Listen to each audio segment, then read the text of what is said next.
Maayong adlaw. Ato karong hisgutan unsa ang online registration and update system o ORUS ug unsaon pagbuhat og ORUS account. Una, bisitaha ang website sa BIR nga mao ang www.bir.gov.ph. Ang ORUS usa sa mga e-services na ginahanyag sa BIR kung asa ang usa ka taxpayer makarehistro o maka-update sa ilang impormasyon online.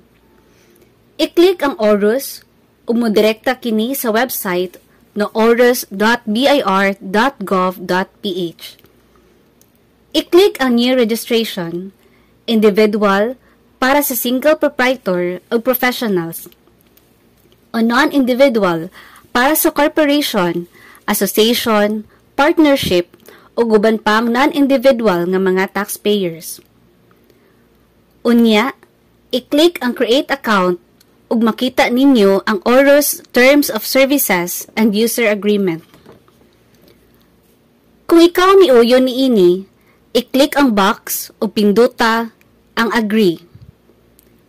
Karon, makabuhat na ka sa imong ORUS account. Click with existing TIN kung aduna na kay TIN o without existing TIN kung wala pa. Ibutang ang gitipmangayong impormasyon. I-click ang I am not a robot. Unya, ang register. Pagkahuman, i-check ang inyong email para makonfirma ang inyong account. Unya, i-click ang verify your account. Makita nimo ang mensahe nga, "Congratulations, you have successfully created your account."